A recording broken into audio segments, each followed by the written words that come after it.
All right, y'all, what's up? It's Guianna here with another concept video. Today is National Coming Out Day.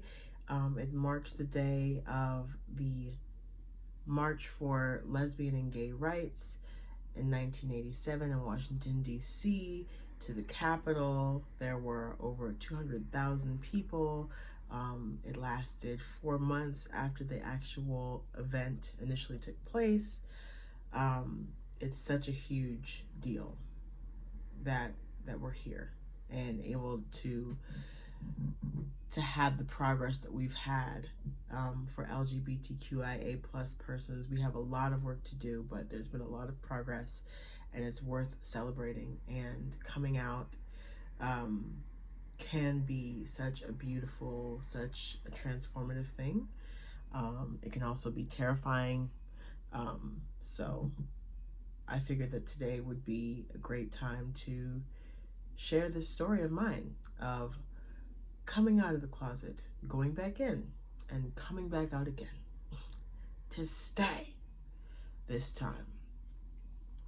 And yeah, so we're gonna get into that. Before I do, I want to thank my patrons over on Patreon, Lauren, Kim, Ricky, and we've had a couple floaters, but it's fine. People come.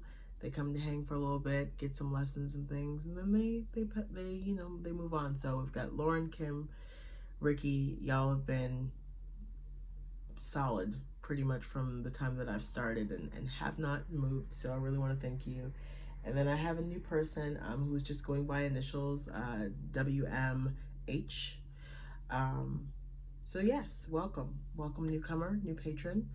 And let's get into it. So I've got some green tea, caffeine, peach mango, rowdy energy here.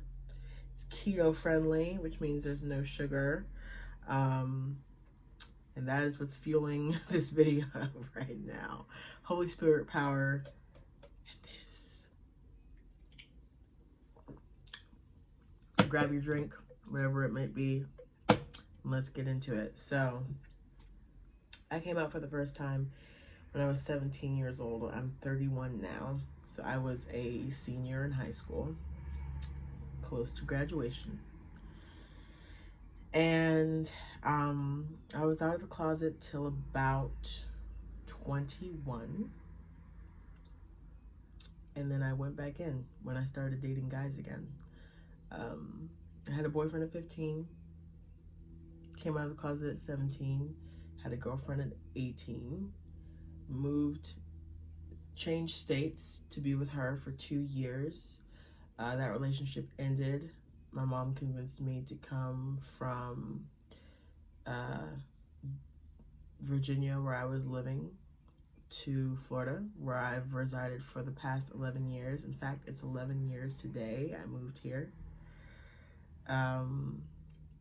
Which is crazy because I didn't know I didn't know that coming out day was a thing at the time, because I guess didn't know, because I was definitely out of the closet when I moved here. But you know, for those of you who don't know, I grew up Christian, and the Bible doesn't really, have a lot of positive things to say about people who love the same gender. So I really struggled with it. And although I came out of the closet and I was out for years, from 17 to 21, I ultimately just was taken over by my own internalized homophobia and biphobia. And I ended up going back into the closet, kind of just not really paying attention to that part of myself, just kind of convincing myself that it was a sin and that it was me acting out and that it wasn't right, and that it wasn't a part of God's plan for my life. And I dated guys